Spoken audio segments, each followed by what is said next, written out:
para continuar. Entonces, este tercer parcial lo estamos empezando con el módulo de gastro y de los fármacos. Primero revisamos un poquito lo que era la fisiología y la anatomía del aparato gastrointestinal. Ustedes van a llevar próximamente su materia de gastro, pero bueno, esto les va a ir ayudando ya mucho para su práctica médica. Ya vimos, entonces se parecen, pero unos son procinéticos y otros son antieméticos, aunque los procinéticos, por ese efecto de modificar, de modular, de ayudar a los movimientos de la peristalsis del tubo digestivo, pues también pueden tener un efecto muy bueno como procinéticos, favorecen el vaciamiento gástrico.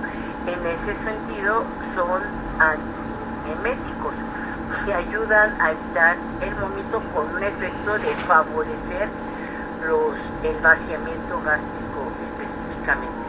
Pero otros procinéticos ayudarán más desde otra etiología, cuando la etiología de las náuseas y el vómito es por estar con fármacos en quimioterapia, por ejemplo. Bueno, allí nos ayudará principalmente el ondansetron. O cuando son por estados mentales, por el oído, por movimientos, por mareo, cuando es por otra causa del sistema nervioso central, bueno, hay que elegir el mejor medicamento. Post cirugía también, cuando son ilios paralíticos provocados, como se provocan por la anestesia, por la manipulación, por la cirugía, bueno, aquí tenemos otra causa. Sí nos sirven los procinéticos, pero tenemos fármacos más potentes cuando tenemos esta problemática. Entonces siempre, y ojalá de la materia se lleven eso. Siempre primero la etiología, primero la individualización del paciente, y de acuerdo a su sintomatología, a su etiología, vamos a prescribir el fármaco que consideremos mejor para cada paciente. Siempre individualizar y siempre buscar las causas. Bueno, preguntas, dudas. Hemos visto nada más ahorita procinéticos o reguladores de la motilidad gastrointestinal, antieméticos y antiespasmódicos para los dolores de tipo de causa de la visceral, las causas de las vísceras, principalmente gástricas y abdominales. Bueno, si no hay dudas, doctora Ineleni, yo creo que podemos continuar. Bueno, vamos a ver rápidamente el mapita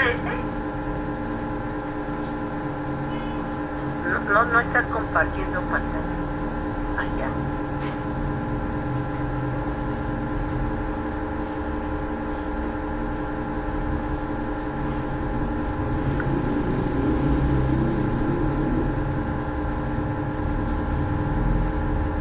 Bueno, siempre hay que ver el tipo de dolor, su edad, sexo, ocupación, lugar de procedencia, para irnos orientando. El dolor visceral es en terminaciones nerviosas en la capa muscular, submucosa, visceral, en vísceras huecas o en cápsulas de órganos sólidos. Se localiza en el órgano afectado, en el epigastrio estómago, bueno, periférica, intestino, ya lo mencionamos más o menos. La infección, hay que ver signos externos de procesos infecciosos, traumatismos, fístulas, etcétera. Erupciones cutáneas como el herpes zóster, la circulación colateral que nos habla de hipertensión portal. Si hay asimetrías o tumores abdominales, la palpación, la maniobra de Blumberg o rebote, contracturas involuntarias como es el plastrón. Los signo de Murphy, de McBurney, de Robson, de Courvoisier, etc. La auscultación, si es ausente, nos habla de un hilio. Si hay peritonitis o pancreatitis, el aumentado es por gastroenteritis aguda.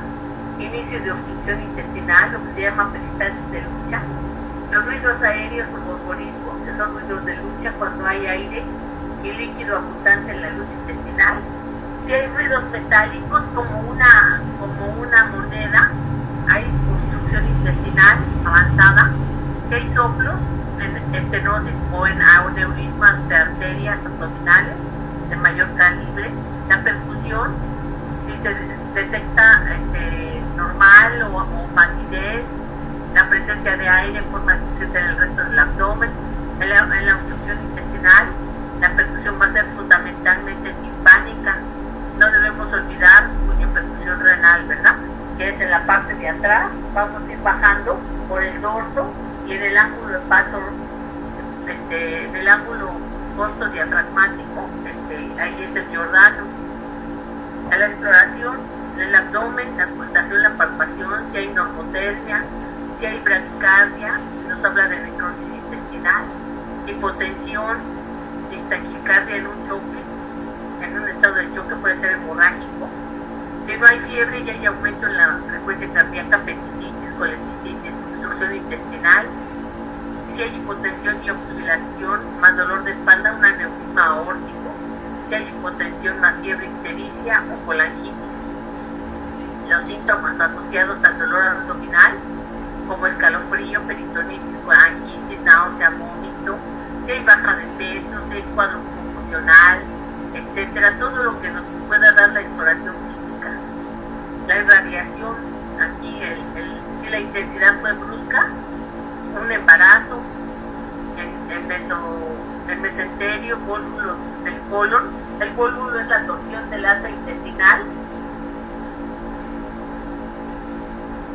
Si hay perforación de úlcera péptica, infección de órganos abdominales, infarto al miocardio, tromboembolia, un aneurisma, si un embarazo roto, un embarazo ectópico, un neumotórax.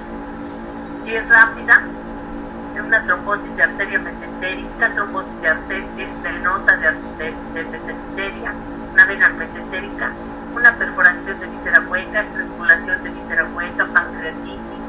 Si es gradual, obstrucción intestinal, apendicitis, hernia abdominal, colecistitis, pancreatitis. Enfermedades con dolor crónico, intolerancia a carbohidratos, estreñimiento, Helicobacter pylori, enfermedad celíaca, parásitos, la enfermedad de Crohn, el CURSI, la enfermedad por el reflujo gastroesofágico, esofagitis, gastritis, colitis, anatomía, anormalidades anatómicas, genitourinarias, quiste de ovario, problemas pancreáticos o hepáticos, diabetes, intoxicación por plomo, el origen genético por embarazo ectópico, ruptura de útero o urinario, un absceso urinario, un cáncer de riñón, ruptura renal o vesical, cólico nefrítico, vascular, las causas de dolor abdominal agudo en estómago, todo lo que es la enfermedad celopéptica, intestino delgado, una gastroenteritis, apendicitis en hígado, hepatitis agudas, Buchiari, trombosis, en vaso, ruptura del vaso, infarto isquémico, urinario, cólico renal, pielonefritis, perinefritis, absceso perirenal, torsión testicular, retención urinaria, prostatitis y otras causas en el recién nacido, malrotación, cálculo, atresia o bandas bordenales. Y bueno, aquí pues ya hay distintas causas según las edades, ¿verdad? De 2 a 5 años, en fin, en pacientes ancianos, en mujeres, etcétera. Entonces estaría bien que ustedes lo fueran revisando. Obviamente esto pues no es pues de la propedéutica.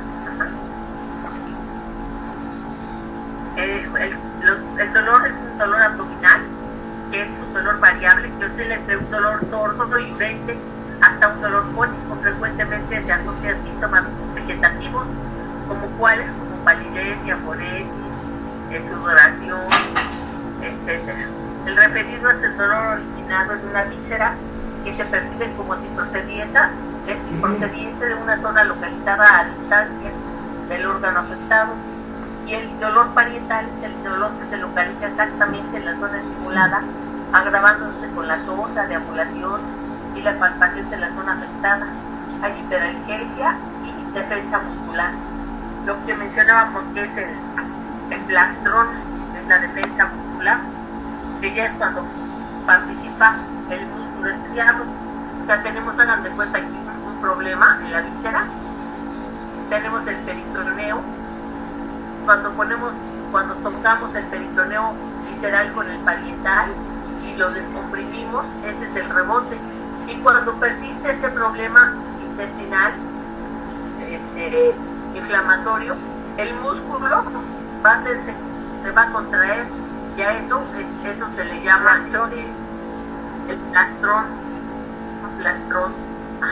y es la defensa muscular final. Y aquí ya pues ya cualquiera hace el diagnóstico, ¿verdad? Pero ya acuérdense que mientras más rápido sea el diagnóstico, más fácil va a ser pues no fácil, pero va a ser, sus posibilidades de salir adelante son mayores. Y aquí tenemos un diagnóstico diferencial de tipos de dolor abdominal, ¿verdad? En la apendicitis, como es el comienzo, la localización, el carácter, la descripción, la irradiación y la intensidad. Aquí tenemos de algunas de las patologías más frecuentes. Una herramienta muy importante va a ser la radiografía, el diagnóstico de gabinete. Miren, aquí por ejemplo tenemos un estómago y tenemos lo que se conoce como edema de mucosa, edema de la mucosa gástrica, este engrosamiento que se ve de la mucosa. Tenemos aquí una urografía espletoral con imagen. El sistema pielocalicial bilateral está dilatado. Y de este lado está el uréter que llega a la vejiga, y de este lado está nada más un pedazo. Además, las sombras renales están muy grandes. Aquí está lo que se conoce como imagen pilas de moneda. Pilas de moneda. Esta imagen de pilas de moneda, se los voy a hacer así paradito. Las pilas de moneda pues son imágenes así. Sí, así, más o menos. Se llaman válvulas coniventes. Válvulas coniventes, que se diferencian de las austras del colon. El colon se ve en esta forma. Y no se continúan estos repliegues, que aquí sí. Son la diferencia entre intestino delgado y intestino grueso.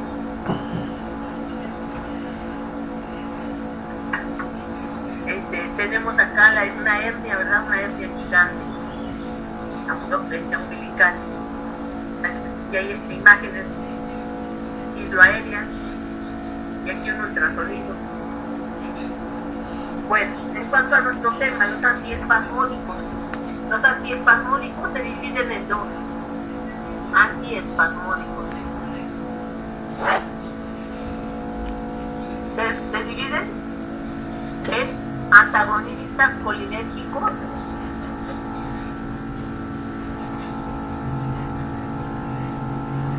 y no anticolinérgicos.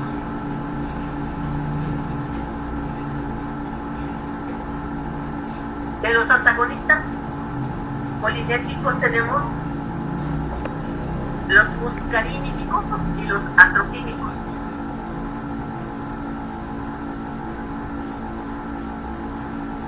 Tenemos los derivados de la atropina y los derivados de la butilescopolamina.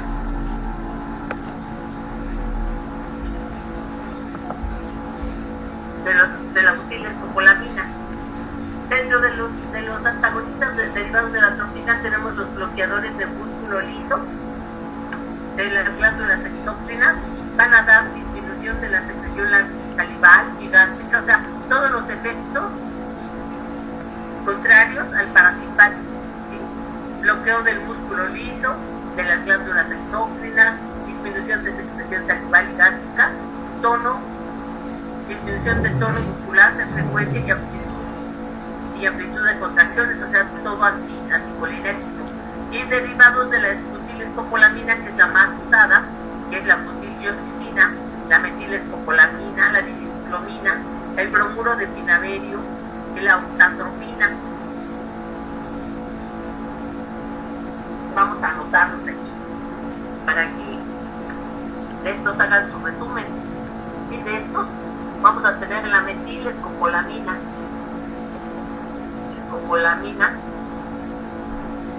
la diciclomina compuesta, la diciclomina, el bromuro de pinaverio, no primaverio, pinaverio, la octatropina.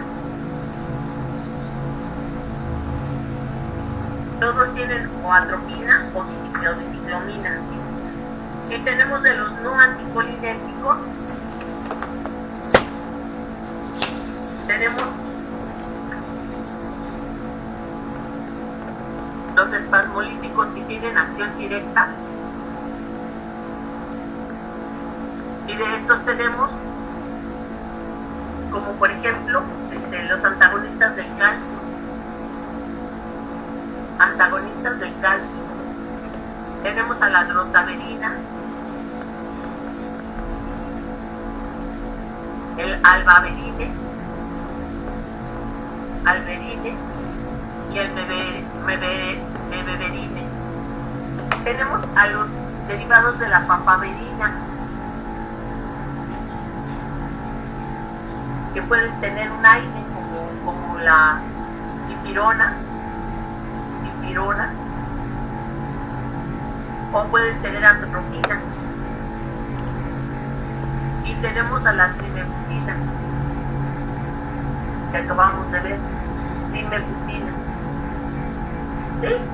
Entonces tenemos estos fármacos.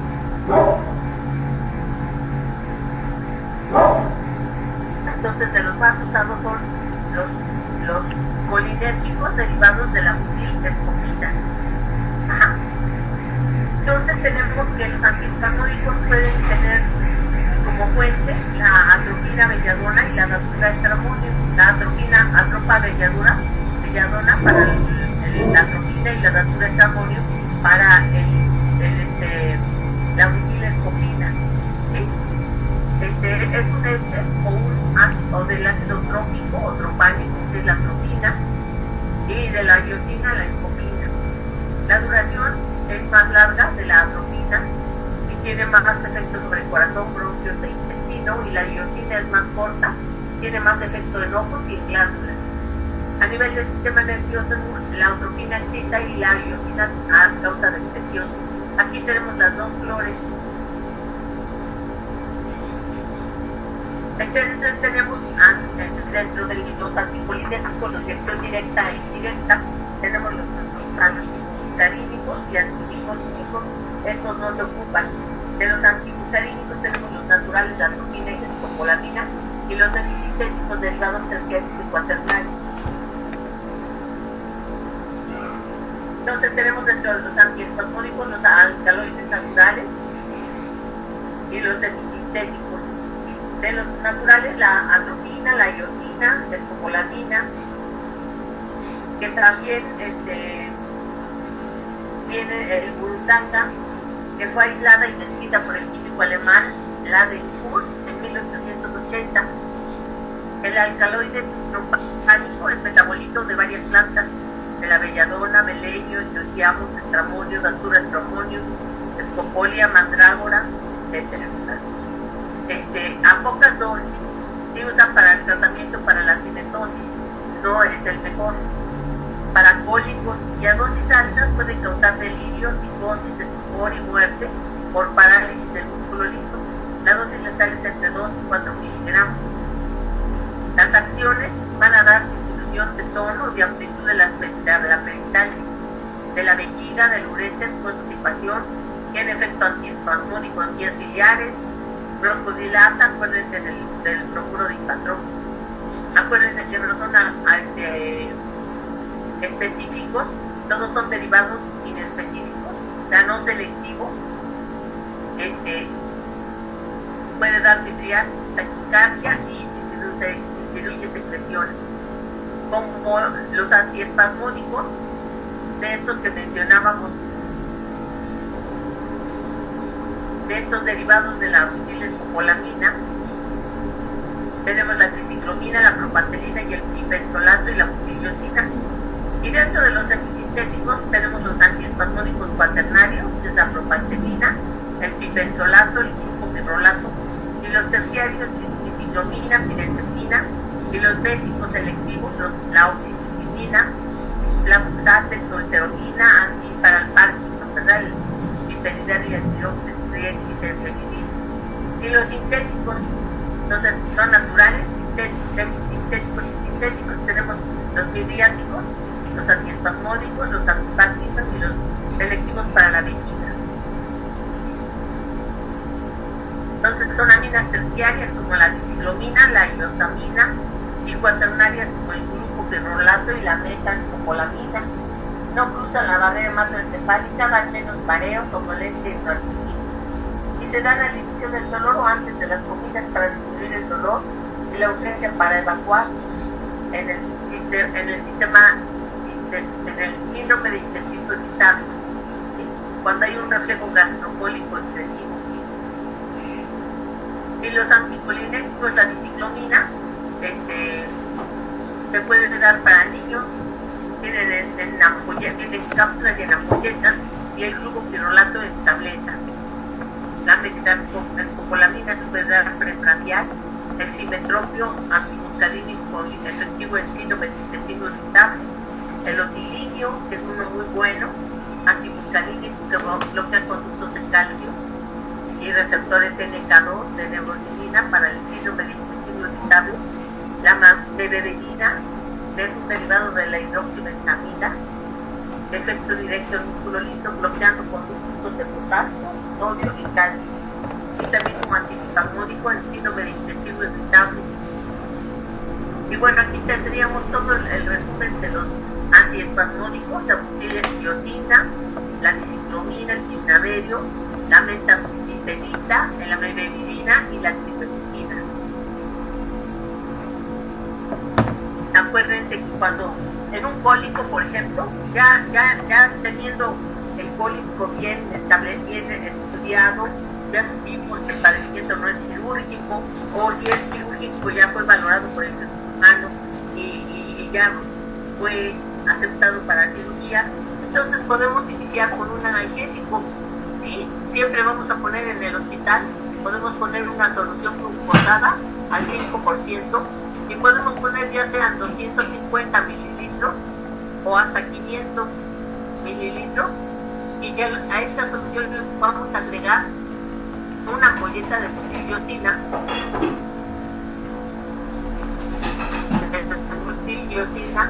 que es de 10 miligramos. Le vamos a agregar un aire que sea parenteral, que puede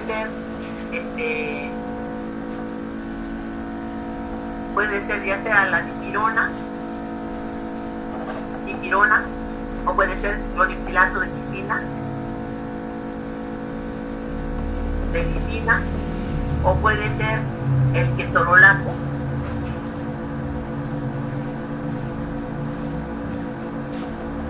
Y lo vamos a pasar, dependiendo del dolor. Si es muy agudo, podemos pasarlo para 30 minutos. Acuérdense que el volumen siempre está en relación si el paciente no es insuficiente renal y si no es insuficiente cardíaco, que no tenga edema. Si el paciente está deshidratado, con esto cubrimos el aspecto de analgésico, y le podríamos pasar en otra venoclisis una solución fisiológica o Hartmann, y una solución Hartmann de 1000, por ejemplo, 1000 mililitros, y la podemos poner para 2 horas o para goteo rápido. Todo depende de la hidratación del paciente, goteo rápido. ¿Sí? Todo depende del tipo de paciente y de sus capacidades de su corazón para manejar el volumen. Pero estos son los cócteles que podemos poner para cálculo renal, para cálculo genital, para genitourinario, dispauremia. Bueno, para una dispauremia se da una por día oral, no hay más problema. Ajá. No sé si tengan dudas, comentarios o preguntas. ¿No? Yo de la solución Hartman que dijo, que después de que se da de la solución Hartman es que no alcanza a notar lo último. Ah, sí, solución Hartman 1000. Una solución Hartman de 1000 mililitros. 1000 mililitros. Y lo puedes poner para 1 hora o para 2 horas. O le pones goteo rápido. El paciente, si está muy deshidratado, un paciente que ha estado con vómito, que no ha ingerido vía oral, está deshidratado, entonces le podemos poner goteo rápido. Para carga rápida también se puede conocer así. ¿Sí? Gracias. ¿De qué? Bueno, vamos a continuar con nuestro último tema de esto que viene siendo pues un poco los analgésicos antieméticos, procinéticos y antivertiginosos, con este último tema.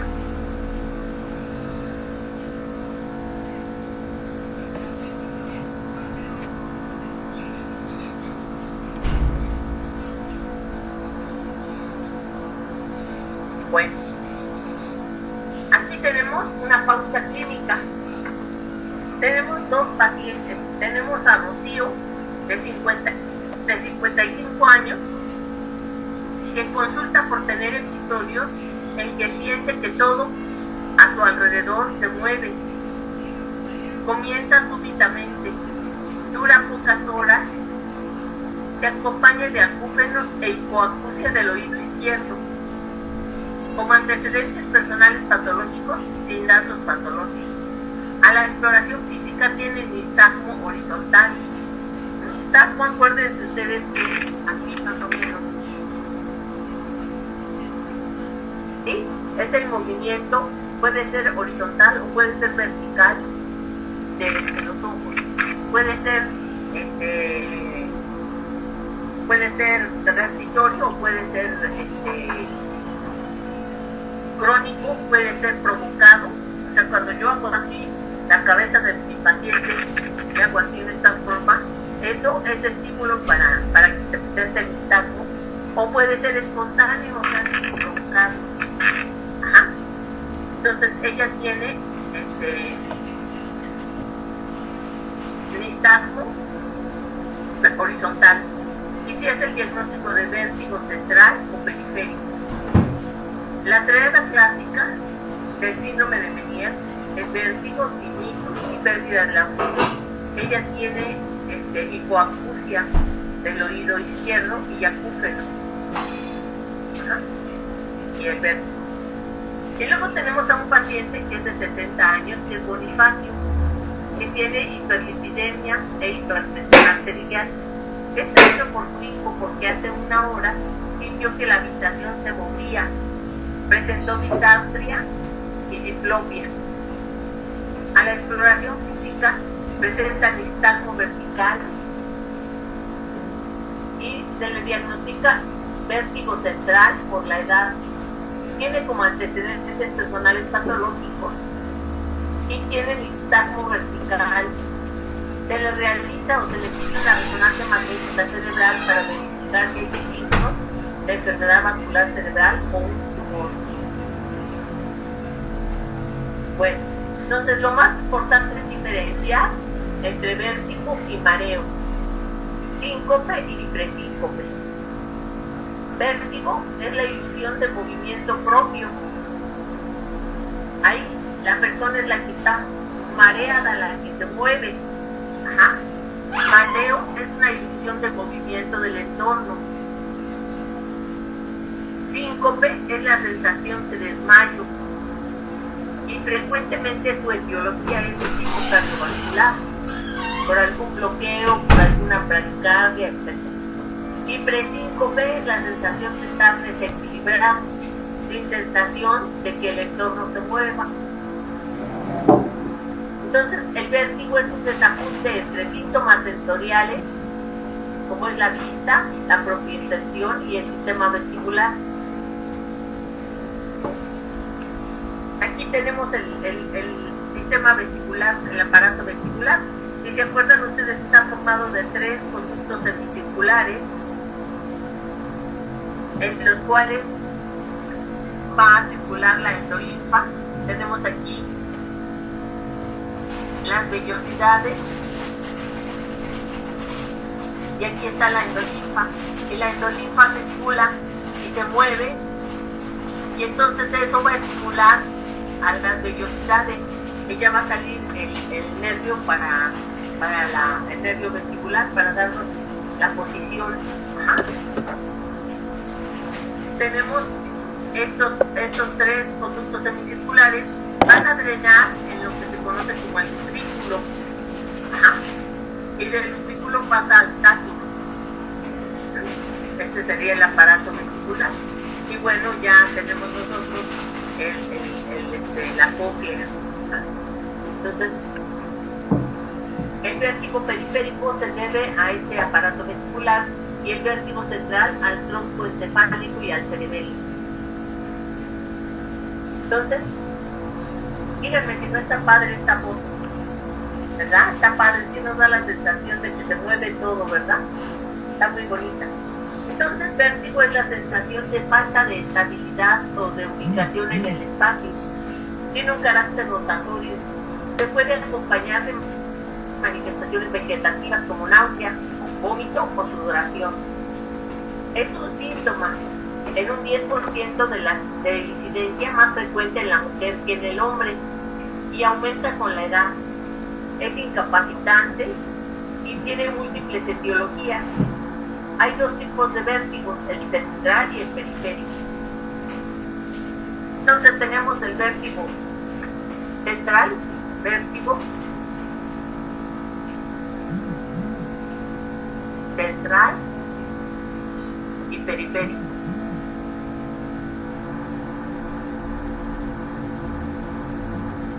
El vértigo periférico, bueno, voy a poner mejor primero el periférico arriba.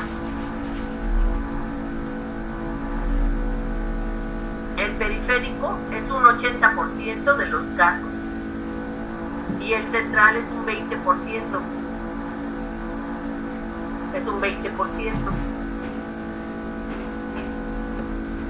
El periférico se divide en 2 a su vez: los que tienen síntomas cocleares, sin síntomas cocleares,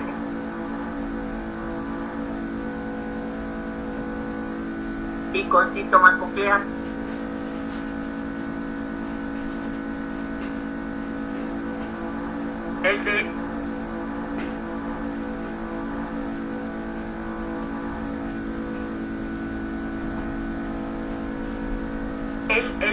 El que tiene síntomas cocleares, el más frecuente, son de 2 tipos. El que se llama vértigo postural paroxístico benigno. Benigno con B chica, no con B grande. Con B grande. Ajá. Este vértigo paroxístico posicional benigno es más frecuente en mujeres. Ajá. Es más frecuente en mujeres de 50 a 70 años. Y hay otolitos. Fíjense, existen otolitos en estos canales semicirculares donde está la endolinfa. La endolinfa está muy espeso ahí, entonces es frecuente que se hagan otolitos, y entonces estos otolitos están estimulando a estas vellosidades. Estos otolitos, ¿no? Están estimulando y entonces están provocando este vértigo. Ajá. Entonces hay este desplazamiento anormal de cristales de carbonato de calcio u otolitos en estos conductos semicirculares. Es más frecuente en el conducto posterior, y los síntomas se presentan al acostarse o al lateralizar el decúbito o con hiperextensión cefálica, ¿sí? O sea, cuando hay cambios de posición de la persona se presenta el vértigo paroxístico benigno. Y la otra es la neuritis vestibular posterior, neurinitis. vestibular posterior. Esta es más frecuente en jóvenes, es más frecuente en hombres jóvenes, ajá, y es por un proceso viral. Ajá. Tiene Romberg. ¿Alguien sabe qué es el Romberg? Es una prueba de marcha, ¿no? Ajá. También se le conoce como prueba Tandem. Por ahí viene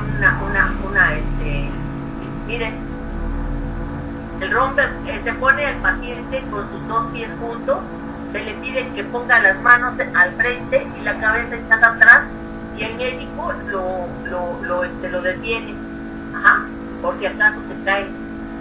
Luego no lo quieren cobrar como nuevo, ¿sí? Entonces tiene Romberg, y con síntomas cocleares se va a acompañar de hipoacusia, ¿sí? De hipoacusia, y va a haber acúfenos.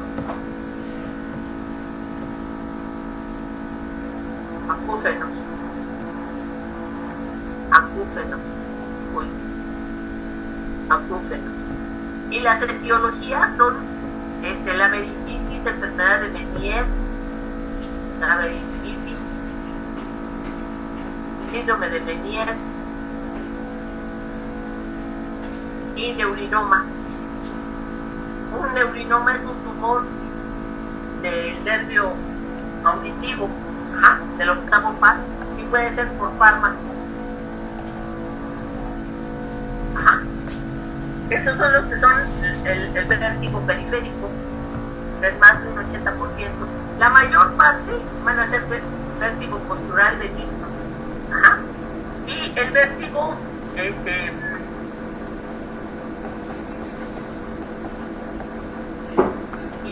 el vértigo, bueno, vamos a revisar cada uno de estos.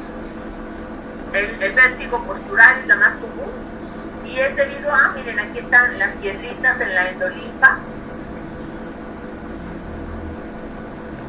Se ven estos cristales de carbonato de calcio en el utrículo y en el sacro, y es problema al colapsarse los canales semicirculares, sobre todo el posterior, y obstruyen el flujo normal de endolinfa en los canales al mover la cabeza en una sola dirección.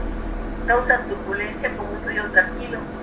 Sin flujo endolinfático normal, el canal no detecta correctamente la aceleración angular y produce el vértigo. La neuritis vestibular es inflamación del octavo par por una infección de vías respiratorias altas de tipo viral, generalmente, que da una infección en el oído interno. La otitis media bacteriana y la neuritis vestibular o la meningitis espiral. Aquí es un problema inflamatorio. Y la enfermedad de Meniere afecta al oído interno, y hay un exceso de endolinfa en estos canales semicirculares por mala reabsorción del líquido endolinfático. Se llama hidropesía endolinfática. Este aumento de volumen de la endolinfa va a dar daños nucleares y en el sistema vestibular del oído interno. Y el neurinoma del acústico es un tumor, se llama también schwannoma, el octavo par, y se inicia en las células de Schwann, que es un subtipo de células de glia o gliales que rodean y tienen neuronas del sistema nervioso periférico. Crece en forma lenta, es benigno, y una parte de estos tumores se relaciona con la neurofibromatosis de tipo 2, con un problema de cromosoma 22. Bueno, y debido a fármacos como los aminoglicósidos, la difenidiantoína, la quinidina y otros, ¿verdad? Y el central puede ser posterior a una enfermedad vascular cerebral, por un tumor. Entonces, una enfermedad vascular cerebral, un tumor, esclerosis múltiple,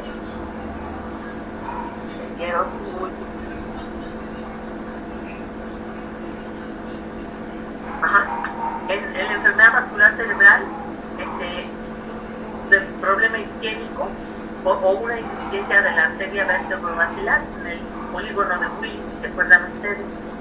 Están las vestibulares y las cerebrales anteriores y medias. Y bueno, dentro de los tumores tenemos el astrocitoma, el astrocitoma.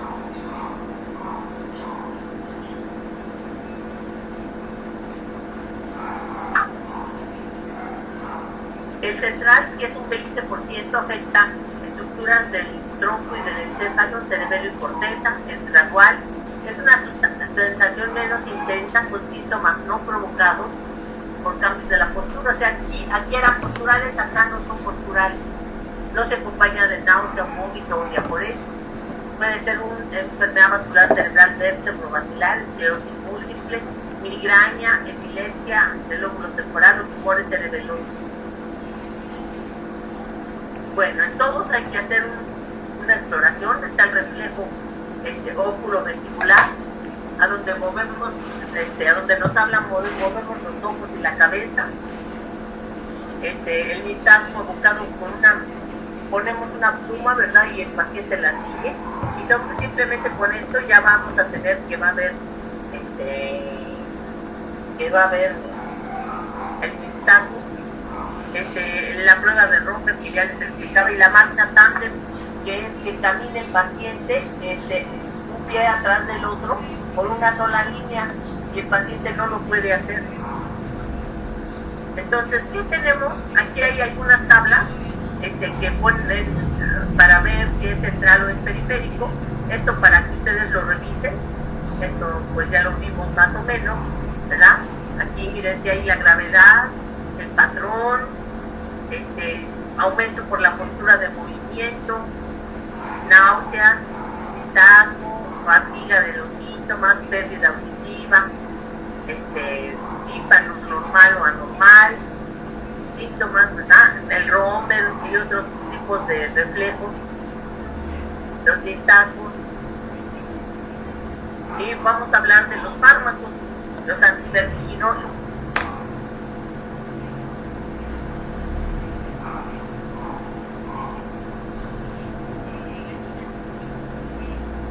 Entonces tenemos que,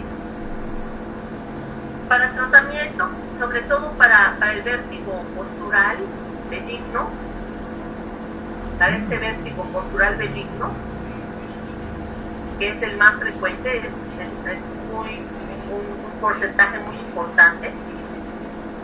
Para esto vamos a tener varios maniobras que se hacen, ¿sí? El objetivo es que se pase del conducto semicircular, que se pase el otolito hacia el utrículo, para que aquí ya no esté dando problemas con la endolinfa. Ajá. Y esto se va a lograr haciendo movimientos violentos de cabeza, ¿sí? Movimientos, por ejemplo, se acuesta el paciente y se le gira hacia un lado, luego se le gira hacia el otro lado, y luego se pone boca abajo, y luego se levanta. Y entonces, esas son varias maniobras que se pueden buscar. Una de las más eficaces es la que se llama maniobra de Slade, para el reposicionamiento de sus partículas, para el vértigo postural benigno, paroxístico. En reposo absoluto en circuito lateral con el lado afectado hacia arriba y fijación de la mirada. Se le puede dar dieta líquida al paciente si lo tolera, control de la tensión arterial y reposo en cama, corticoides como la prednisolona. Se da un tratamiento sintomático de agentes antivértigo como el dimetilinato, la mecticina, o antieméticos como el droperidol, sedantes como el diazepam. Rehabilitación vestibular acelera la recuperación en la neuronitis vestibular. Y obviamente, bueno, en la neuronitis se puede dar corticoide. Para el síndrome de Meniere hay que limitar la sal, la cafeína, el alcohol, la nicotina, y dar diuréticos como la hidroclorotiazida o la acetazolamida. Y a veces, en ocasiones, hay que hacer la vericectomía. En los schwannomas, pues el tratamiento es quirúrgico y con radiocirugía estereotáctica. El tratamiento para el vértigo central, pues es la trombolisis, ¿verdad? Si hay un MBC isquémico, una trombolisis con el activador visular, activador, la alteplasta o alguno de estos activadores del plasminógeno tisular recombinante. El tiempo en una isquemia es importantísimo, ¿verdad? Para que se haga dentro de las primeras 3 horas después de aparecer el evento, sobre todo pacientes y diabéticos. Y para 4.5 horas para los demás tipos de pacientes. En el vértigo central, en el astrocitoma, el tratamiento es quirúrgico con radioterapia para prevenir la recurrencia, y si no se opera, aunque sea muy grande, se ayuda a controlar con grafenasa el crecimiento celular y la señalización.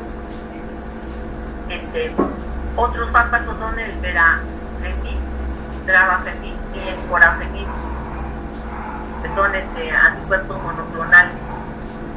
Y dentro de los antivertiginosos tenemos varios grupos: los vasoreguladores, los neurotróficos, psicotropos, diuréticos, sedantes testiculares y corticoides. Podemos usar de los antihistamínicos H1 como la meclicina, que tiene efecto anticolinérgico, antihistamínico, pero hay que tener cuidado para hipertrofia de próstata. La benzodiazepina, lorazepam,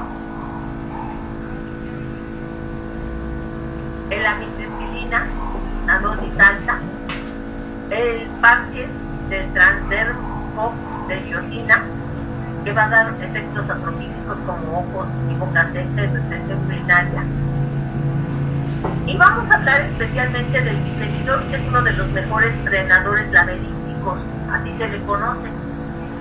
Se da por vía oral, intramuscular e intravenosa.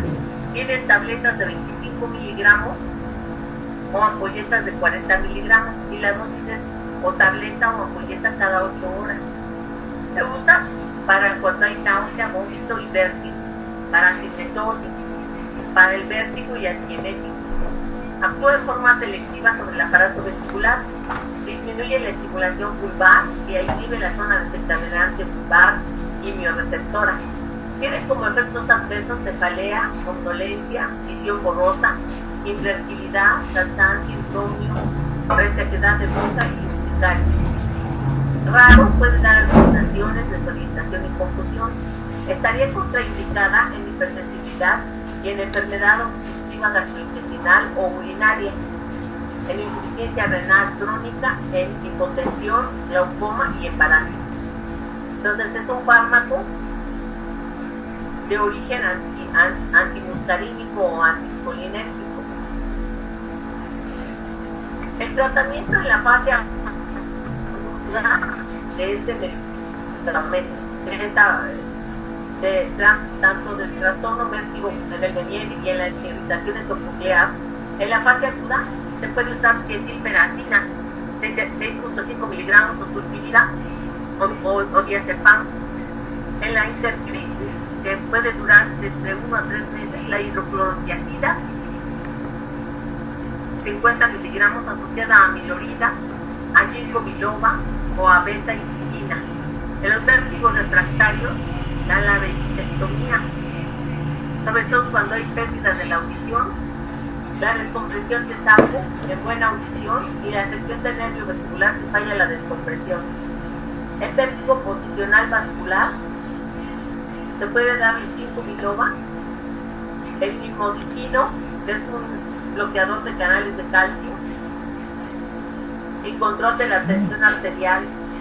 Siempre hay que tener cuidado con los problemas de las vértebras cervicales, con la osteoartrosis, la compresión de las hernias de disco de las vértebras cervicales. Doctora, perdón que me interrumpe. Sí, dime. Bueno, no sé si solo soy yo, pero me aparece que ha pausado el uso compartido de la pantalla. Entonces creo que no está compartiendo. A ver, No creo que eres tú. Sí, eres tú, sí se ve. Gracias. qué bueno, gracias doctora.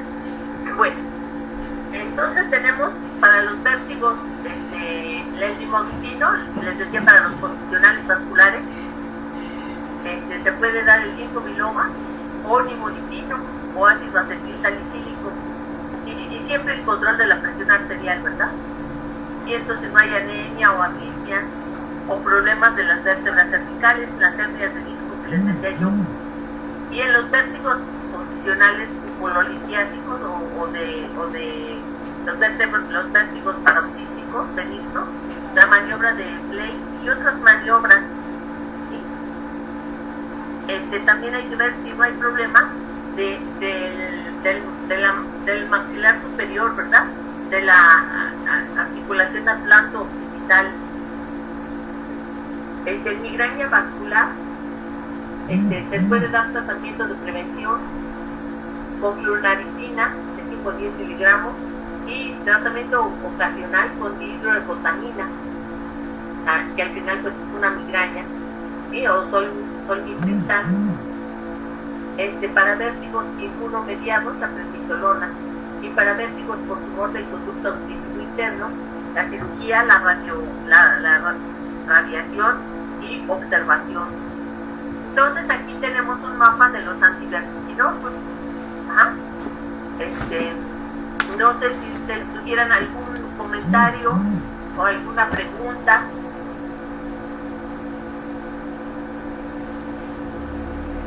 ¿Sí les compartí hasta el final o no? Sí se compartió, pero parece que era problema del equipo de Stephanie.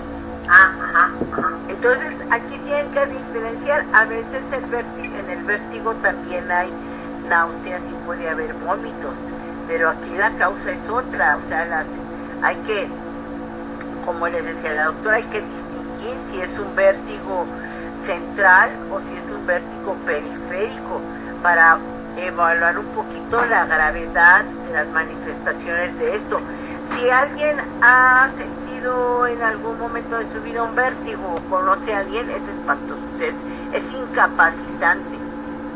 La presentación de los vértigos suelen ser incapacitantes, entonces es muy importante encontrar o ayudarles con los fármacos, van a ayudar mucho a este manejo de esta situación, que bueno, ya teniendo la certeza si es periférico o central, se buscará el tratamiento más adecuado.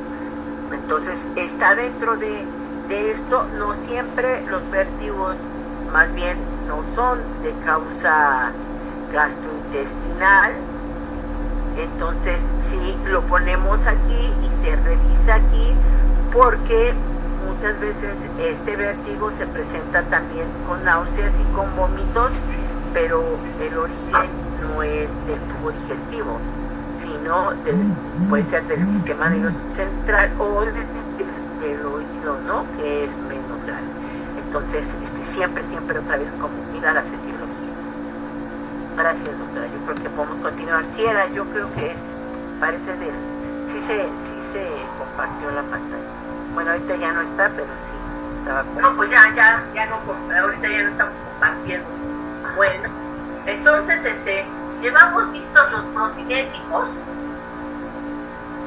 Los procinéticos, acuérdense que dijimos que era procinéticos es mucho, hasta aquí son los antieméticos, los procinéticos,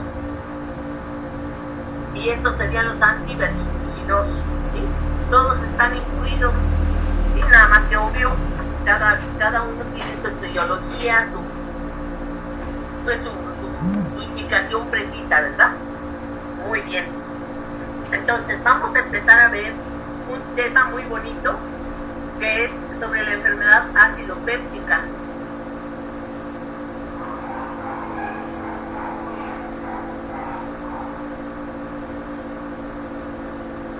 Bueno, que es pues yo creo que de las enfermedades más frecuentes.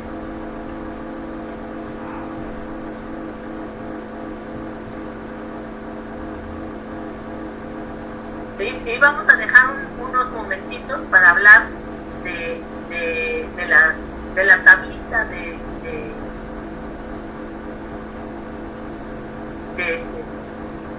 los artículos para los artículos.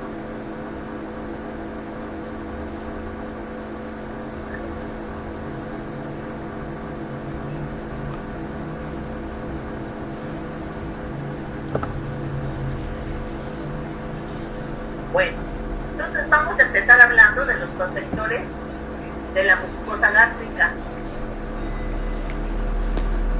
Bueno, aquí tenemos una imagen, un dibujo del estómago. Tenemos que tiene un fondo, una curvatura mayor que forma parte del cuerpo, el antro pilórico que está en color rosa y el canal pilórico, bueno, el duodeno. El esfínter esofágico inferior, que es el cardias. Aquí tenemos como está la mucosa gástrica. La mucosa gástrica que tiene pliegues, repliegues, ¿verdad? Tiene lo que sería la muscularis mucosae, que contrae y fragmenta los alimentos. Luego sigue la muscularis, la lámina propia, de color blanco, que lleva los vasos sanguíneos y los linfáticos. Y después tenemos la capa epitelial y la mucosa. En la capa epitelial se absorbe y secreta el moco y enzimas digestivas. Aquí vamos a tener un dibujo de una glándula, de una fosa gástrica. Y tenemos varios tipos de células. Entonces tenemos lo que son las células foveolares. Estas células foveolares van a secretar moco. Luego tenemos lo que son las células parietales,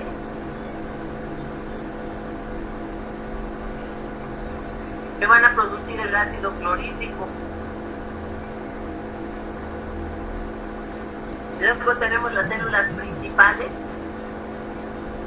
Estas células principales que van a producir pepsinógeno.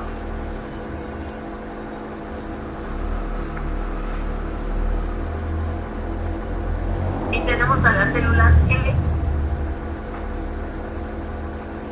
que van a producir a la gastrina.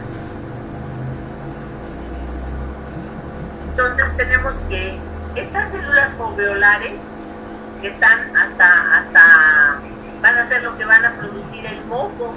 Este moco que está aquí en color verdecito es el que protege y cubre el epitelio, lo protege del ácido clorhídrico.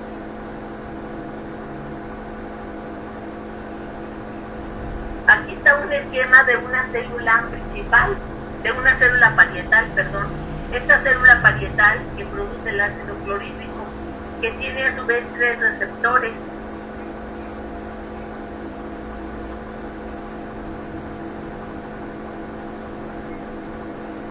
Fíjense, aquí está la célula. Aquí tenemos la bomba de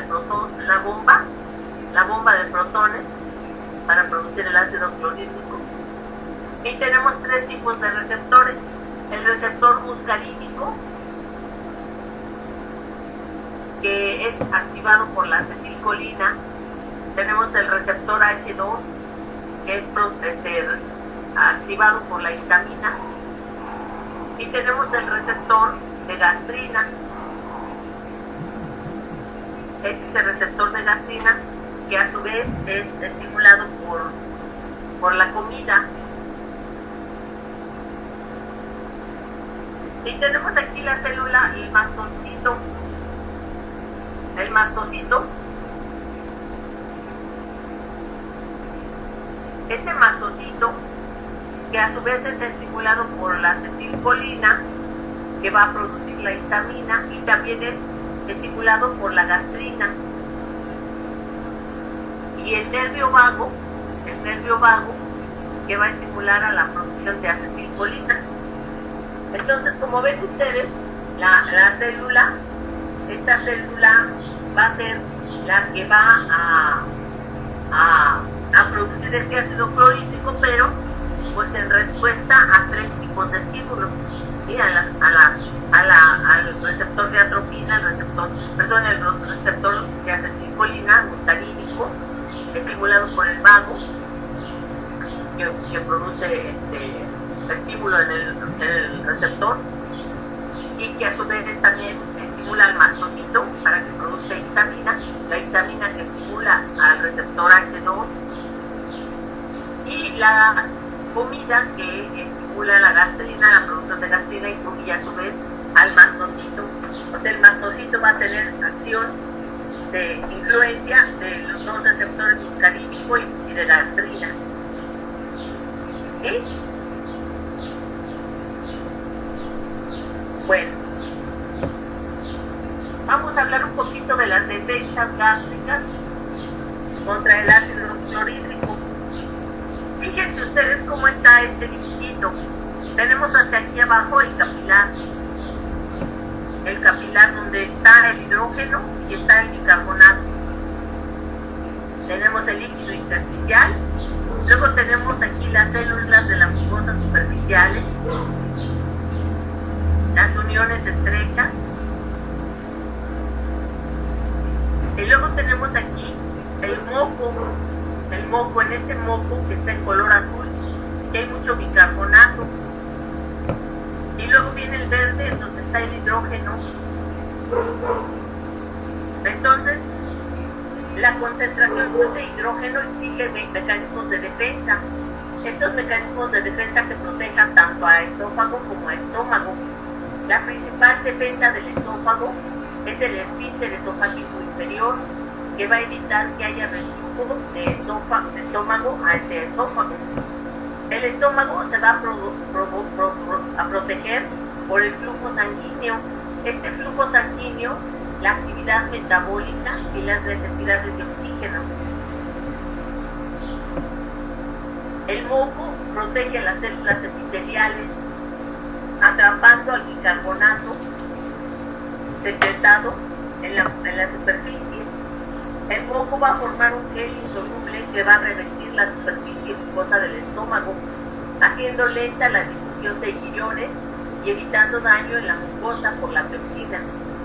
La producción de moco es estimulada por las prostaglandinas G1-2 y GI2 y E2, que van a disminuir al ácido clorhídrico. Los fármacos que disminuyen la producción de prostaglandinas, como son los AINES, el alcohol etílico, van a disminuir el moco y a predisponer la enfermedad acidopéptica. Entonces tiene aquí un bicarbonato, el bicarbonato sube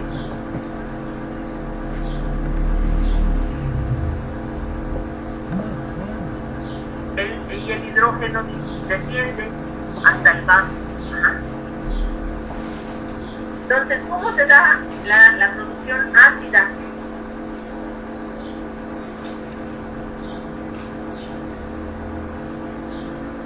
Entonces, la protección gástrica, las uniones estrechas entre cada célula tienen moco que restringe la retrodifusión del ácido y la pepsina. El bicarbonato epitelial establece un pH de 7 en la superficie de la mucosa. O sea, aquí tendríamos la superficie de las células y aquí tendríamos el moco. Y en este moco el pH es de 7. Y acá arriba estaría el ácido. Y el ácido tiene un pH de 1, entre 1 y 2. Y aquí estaría el ácido. El pH es entre 1 y 2. Entonces el moco va a proteger a las células de esta acidez. El flujo sanguíneo va a transportar al bicarbonato y a los nutrientes vitales a las células de la superficie. El epitelio lesionado se repara por restitución. La migración de células del cuello de la glándula sella pequeñas erosiones para restablecer el epitelio intacto. Las prostaglandinas van a estimular la producción de moco, el bicarbonato y el flujo sanguíneo de las mucosas. Y entonces todo esto va a estar protegiendo. Bueno, esto ya lo habíamos visto. El receptor de acetilcolina, el receptor de histamina H2 y el receptor de gastrina. Entonces tenemos aquí los inhibidores de la bomba de protones que van a bloquear esta bomba de producción de ácido clorhídrico. Tenemos los anticolinérgicos, como los derivados de atropina, que nos van a bloquear el receptor muscarínico y por lo tanto también el estímulo al mastocito. Tenemos los anti-H2 como la cinetina, la vancomicina, que van a bloquear a este receptor H2 de histamina. Y tenemos los antiácidos que van a bloquear, a antagonizar esta acidez, dado que ellos son bases.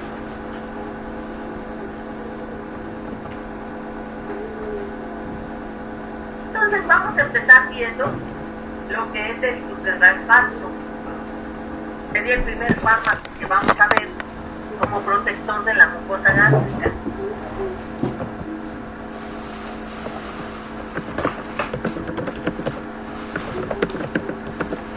Este sucralfato es una sal de sacarosa, ¿sí? Es una sal de sacarosa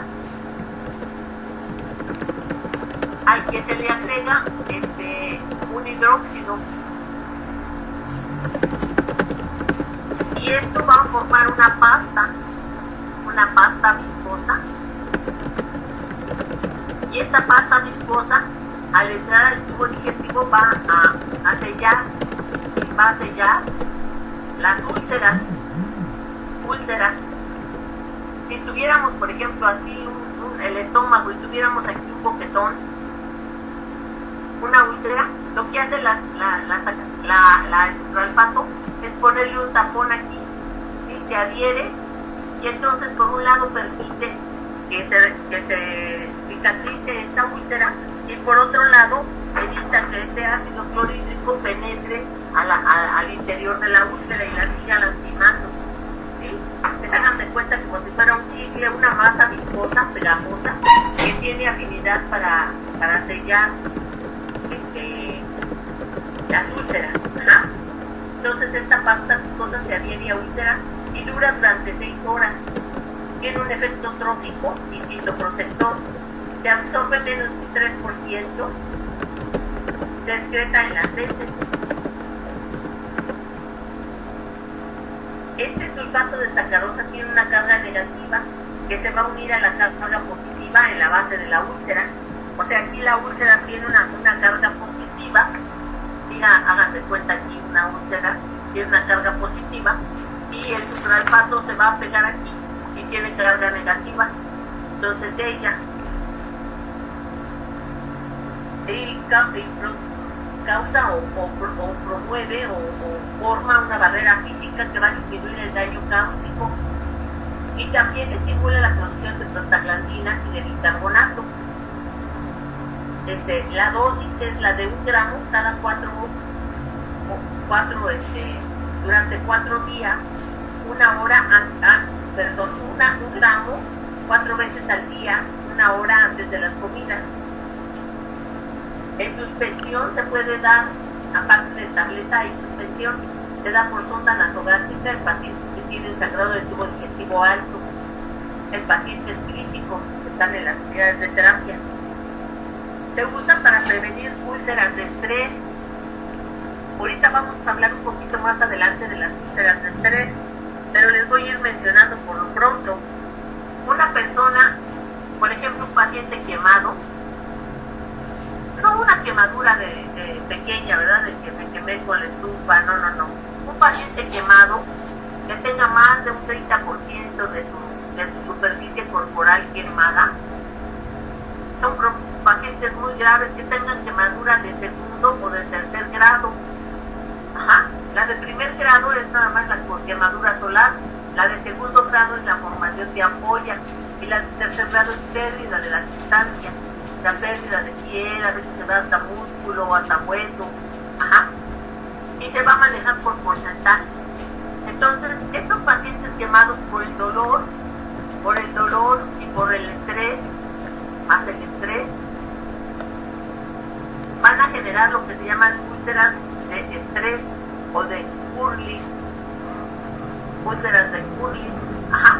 Que la mucosa, si se hace un estudio, una endoscopía, se va a ver un sangrado petequial, ¿sí? Un sangrado petequial.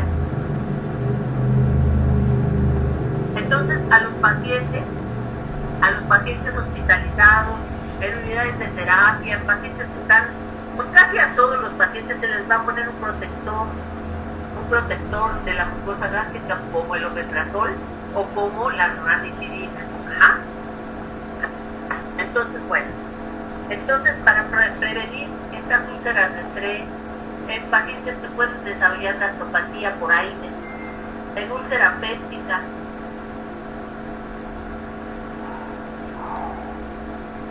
existe preocupación de que este tratamiento disminuya el ácido clorhídrico, y con el uso de antiácidos y anti-H2, que son los antihistamínicos H2, y con los inhibidores de la bomba de protones.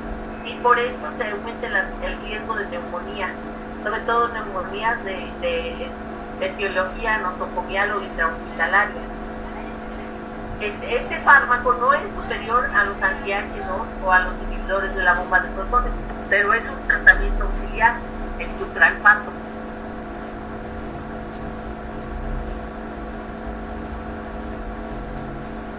En una lesión por ácido clorhídrico, la hidrólisis de proteínas por pepsina.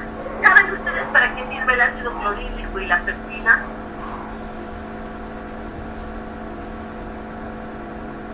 Para la lisis o la desnaturalización de las proteínas. Exacto, así es. Si nosotros no tuviéramos ácido clorhídrico, no podríamos alimentarnos de proteínas. Ajá. Gracias a la pepsina y al ácido clorhídrico se rompen los enlaces, ¿verdad? Peptídicos. Por eso se llama enfermedad ácido-péptica. Entonces, pero también este ácido clorhídrico, pues la glucosa está formada también de proteínas, entonces puede llegar a dar hidrólisis de proteínas, ajá, por la pepsina que erosiona y la úlcera que está a flor de piel. Entonces esto puede inhibirse por polisacáridos sulfatados, como el sucralfato, que es un octasulfato de sacarosa más gel de hidróxido de aluminio, que a un pH menor a 4, el sucralfato sufre enlace cruzado dando un polímero viscoso y pegajoso que se va a adherir a las células del epitelio y a los cráteres de la úlcera y dura 6 horas después de una dosis. Inhibe la hidrólisis de esta proteína de la mucosa por las pepsinas. Tiene efecto protector adicional, aumentando prostaglandinas, factor de crecimiento epidérmico. Se une a las sales ciliares. Se usa para todas estas situaciones: la enfermedad acidopéptica, las úlceras por estrés, la mucositis bucal, en pacientes que se les dio radioterapia a la boca, que tienen mucositis bucal, o sea, aptas, muchas aptas, que por radiación o por úlceras aftosas. Sí, Kevin. Yo tengo una pregunta. A ver, Kevin. ¿Ven que había comentado acerca del sangrado del tubo digestivo alto? Sí. ¿Se puede combinar con propanolol de sucralfato o es...? Ajá, mira, el propanolol es para prevenir el sangrado por varices esofágicas en el paciente con cirrosis, y el sucralfato se da para el tratamiento cuando se sospeche que haya úlcera sangrante. Sí. No sería, digo, sí se pueden combinar, pero no es el tratamiento. Quien haría eso no entendería la etiología de lo que le pasa a ese paciente. Un sangrado del tubo digestivo alto puede ser por muchas causas. Las causas más frecuentes del sangrado del tubo digestivo alto son la ruptura de varices esofágicas, que eso se da en los pacientes cirróticos, o el sangrado de úlceras, que es toda una etapa, va desde la gastritis erosiva, que nos va a dar vómitos con sangre leves, hasta un sangrado fuerte, intenso, por la ruptura de varices esofágicas, y más grave aún, hasta la perforación incluso de víscera hueca, ¿no? Pero hay que ir a la etiología. Hoy en día, que ustedes tienen muchas ventajas que nosotros no tuvimos, tiempo de hospital, pues están las endoscopías cada vez más al alcance de los tratamientos clínicos. Entonces, ideal ante cualquier sangrado de tubo digestivo alto, bueno, alto y bajo, alto manifestado por hematopesia, por sangre en vómitos, y el bajo caracterizado por dos características. Ahí, si es sangre fresca, pues lo más seguro es que sea tubo digestivo bajo, muy bajo, como hemorroides. O si es sangre negra, es la melena, y esa es sangre digerida que va del tubo digestivo. Entonces siempre hay que atender la causa. Ya con la causa, bueno, hay que detener el sangrado, eso es lo que más surge. Pero si es por ruptura de varices esofágicas, allí hay que tratar de hacer, pues, ligar las varices esofágicas. Se puede hacer por endoscopía o con una sonda de balones para hacer hemostasia por el sangrado, y de todas maneras allí nos va a servir los inhibidores de la bomba de protones. Por la acción, ¿no? Hay que saber el mecanismo de acción. O sea, allí inhibimos el ácido clorhídrico, nos ayuda, pero no estamos atendiendo la etiología de la causa. Si es úlceras, sí. Si es úlceras, allí está muy indicado. Y si son úlceras, también el sucralfato puede estar indicado. Casi siempre se da posterior a un sangrado del tubo digestivo, por úlceras, por sangrados por laceraciones o úlceras, porque haz de cuenta que lo que hace el sucralfato, no sé si cuando fuiste niño o cuando fueron niños, jugaba uno con el resistol, ¿no? Con el resistol para que hicieran capitas como, y luego se despellejaba uno, ¿no? Así, bueno, como juego, ¿no? Lo hacíamos. Yo lo llegué a hacer. Pero haz de cuenta que esa capita, así, se hace una capita protectora en las erosiones y laceraciones que hay en la capa interna del estómago, en la mucosa, y protege para que ya no el ácido clorhídrico que va a estar produciéndose siempre no lesione esas zonas que ya están ulceradas. Entonces allí es la indicación ideal para el sucralfato. No sé si te ayuden las respuestas que... Sí, ya mejor.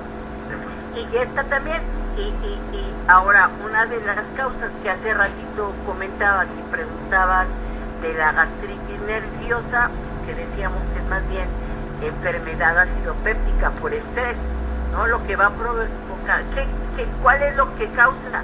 El estrés causa contracción y espasmo, y lo que genera esas sensaciones de siento el vacío en el estómago, siento mariposas en el estómago. Eso lo que provoca es isquemia a nivel de la mucosa gástrica.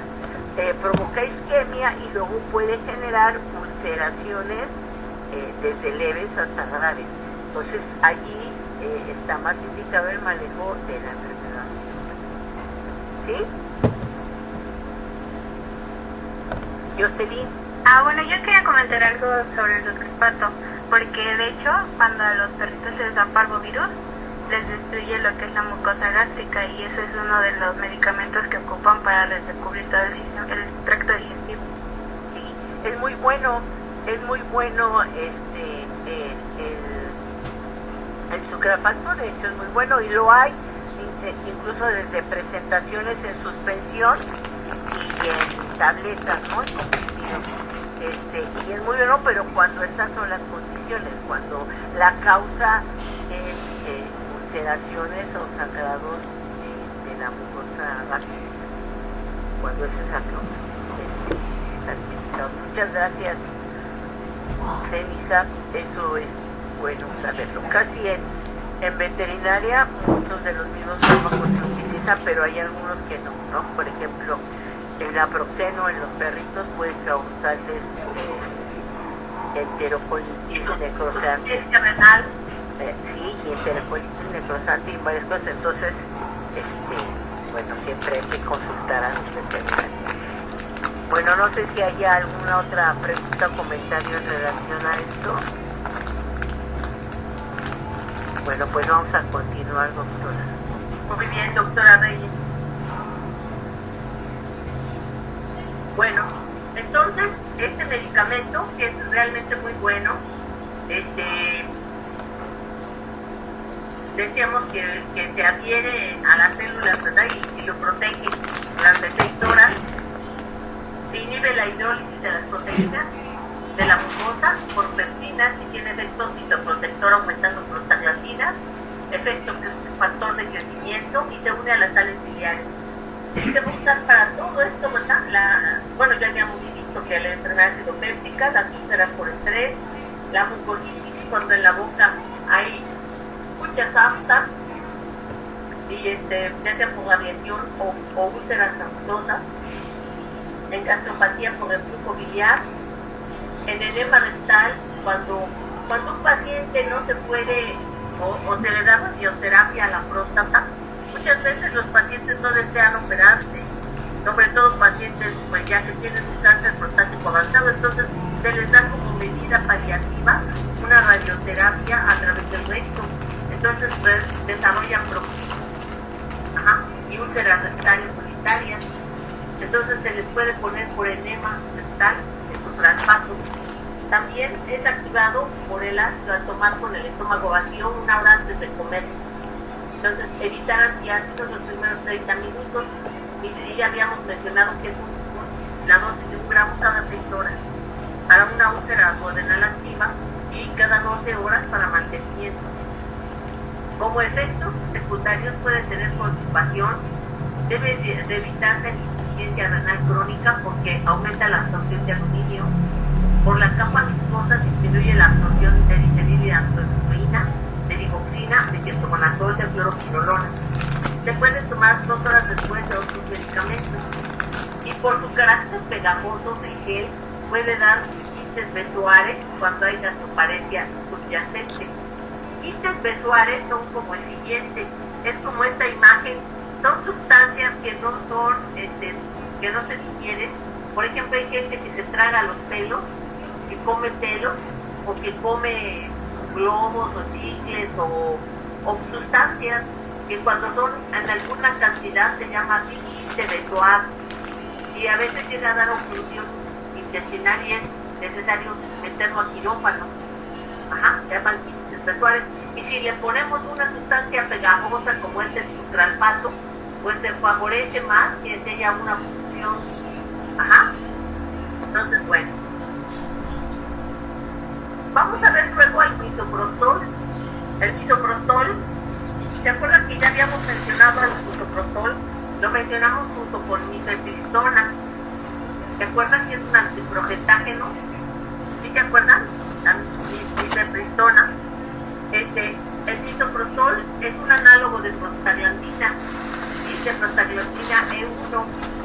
El nombre comercial o uno de los nombres comerciales es el Citotec.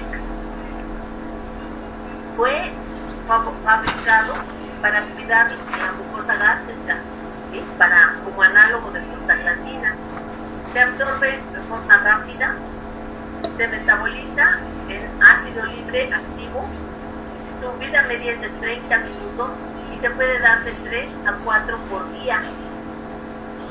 Se excreta en la orina, inhibe la producción de ácido clorhídrico y protege mucosas. Aumenta el moco y el bicarbonato, aumenta el flujo sanguíneo y se une a un receptor de prostaglandinas en las células parietales para disminuir la producción de AMP cíclico estimulada por la histamina, disminuyendo la producción de ácido clorhídrico. Se usa en úlceras producidas por aire, por el uso de aire, disminuye del 20 al 3% la producción de ácido y las complicaciones en un 50%. Como efectos adversos puede dar diarrea, cólico, estimula contracciones uterinas y si hay embarazo puede generar aborto. Entonces es importante darlo en no embarazadas, ¿verdad? Sobre todo, bueno, nunca, ni en el primer trimestre, o sea, en una embarazada mejor no dar, mejor dar otros tipos de medicamentos. Luego tenemos al subsalicilato y al subcitrato de bismuto, que seguramente ustedes conocen, es el famosísimo peptobismol, ¿sí? Subsalicilato y subcitrato de bismuto.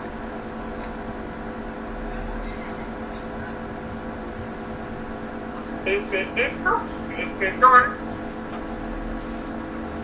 el salicilato de bismuto se disocia y se puede absorber dando absorción del salicilato. Más del 99% del bismuto aparece en las heces, o sea que menos de un 1% se llega a absorber. El bismuto que se absorbe se almacena en tejidos y su excreción es lenta por vía renal. Se usa para tratamiento de la erradicación del Helicobacter pylori junto con el metronidazol, la tetraciclina y los inhibidores de la bomba de protones. Lo que va a hacer es algo parecido a lo que es el sucralfato en cuanto a que recubre las úlceras, dando una capa protectora contra el ácido clorhídrico y la pepsina. Aumenta la producción de moco y de prostaglandinas y de bicarbonato. También sirve como un efecto antiinfeccioso y en la diarrea infecciosa, sobre todo en la diarrea del viajero, se usa. Se une a las enterotoxinas. Los efectos adversos es que va a dar ennegrecimiento de la lengua y de las heces. Y hay que hacer diagnóstico diferencial que no sea melena. Hay que usar por periodos cortos, evitarse cuando hay insuficiencia renal. En encefalopatía por toxicidad se puede ver ataxia, cefalea, confusión y confusiones. Y luego tenemos antagonistas muscarínicos, M1, como la pirencefina, que va a dar una disminución de la producción basal de ácido clorhídrico en un 50%. Su eficacia es deficiente. Tiene efectos secundarios que son los de los anticolinérgicos, pues desde arriba para abajo, ¿verdad? Midriasis, taquicardia, sequedad de boca, etcétera, constipación. Entonces es poco usado. Y existen nuevos inhibidores reversibles de la bomba de hidrógeno potasio tepeasa gástrica, como la pirrolopipidacina, que es un antagonista de receptores de gastrina, CCK2 en las células parietales. O sea, sería un antagonista en esta célula, en la de gastrina. Ajá.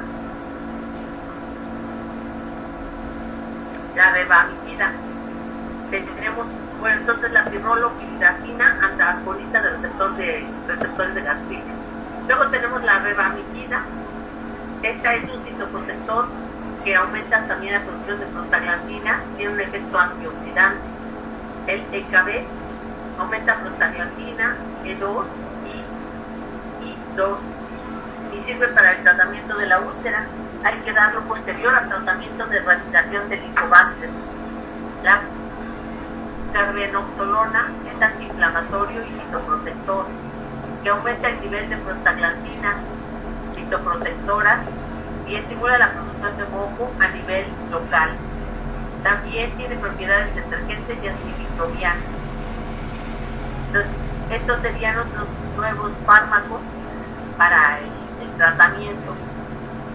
Y bueno, con esto terminaríamos este tema pequeño de citoprotectores. Nos faltan todavía más tratamientos para la enfermedad sinopéptica. Nos vamos a ver el próximo jueves. Les voy a dejar 15 minutitos para que veamos, bueno, más bien ya 9 minutos, para ver lo del cuadrito. Entonces, para que vean ustedes cómo es este cuadrito.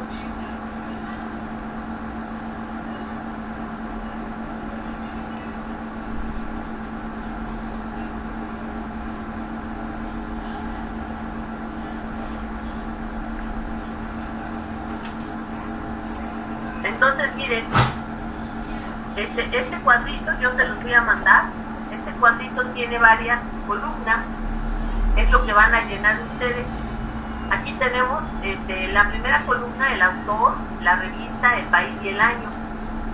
¿Sí? Acuérdense ustedes que la APA es la asociación, no sé si saben, la APA es la que dictamina cómo se deben de escribir las fichas bibliográficas, ¿sí? Entonces, nada más, por ejemplo, si fuera la doctora Reyes, la autora, sería Reyes y Reyes, María de la Luz, ajá, luego coma, García, por ejemplo, García, Carlos, en coma, ¿sí? Si no se debe poner todo el nombre de todo el autor, ¿sí? Y sobre todo porque es un espacio muy pequeño el que tenemos, ajá. Entonces, el autor, luego viene la revista, no es necesario ponerte New England Journal Medicine, con que pongan New England Journal Medicine, Estados Unidos, de UA, ¿sí? En el año 2019, ¿sí? 2019, ¿sí? Esto es suficiente. Ah. Luego vamos a poner el título se pone en español, no en inglés, ¿sí? En este caso, liraglutida en adolescentes y adolescentes con diabetes tipo 2. Ajá. Entonces, la hipótesis, ¿sí? La hipótesis que es en qué se están basando para pensar que la liraglutida es mejor. Ajá. Diseño del estudio. Les pedimos estudio aleatorizado controlado. Ajá. Que está el grupo 1 y grupo 2. Al 1 le dieron liraglutida y al 2 le dieron metformina o qué sé yo. Ajá. Entonces se comparan. Generalmente al grupo 2, que es el grupo de control, no se le da nada, se le da un placebo. Ajá. Entonces se van a discutir o se van a ver estos efectos en el grupo 1 y en el grupo 2, o en el grupo 2 y 1 y 1, hay artículos que llevan más grupos, ¿verdad? No el 1 y el 2 nada más, o el grupo A y B. Entonces el diseño controlado aleatorizado, los sujetos, ¿verdad?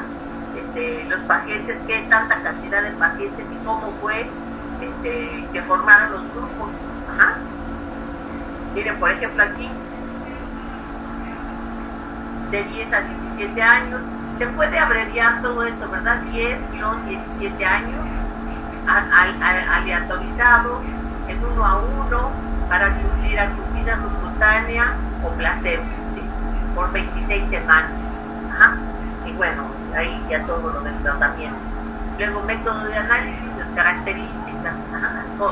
¿Qué pensaban? En este caso, pues es el diabetes, ¿no? O sea, tenían que bajar la glucosa. Ajá. Y luego los resultados, ajá. Y luego las conclusiones, ¿sí? Entonces, ¿qué se pretendió? Ajá. Sí les quedaría claro. Esto debe ser más chiquito, más cortito. Dudas, preguntas, porque eso van a mandar esos 2 cuadritos de los artículos que busquen. O sea, primer paso, buscar en los New England artículos que que ustedes consideran que pueden ser muy útiles para revisar, para presentar en una sesión de investigación. Yo voy a investigar, por ejemplo, por decir algo, que New England reportó las ventajas de comparar el omeprazol con el misoprostol para el tratamiento de las úlceras gástricas leves, ¿no? Y entonces, y vamos a decir, primero vamos a poner el autor, el título en español. Después fue un estudio lo que hicieron, juntaron 1.500 pacientes manejados con misoprostol y 1.500 con omeprazol, y cómo se les dio, y luego las conclusiones, ¿no? Se encontró que pues era mejor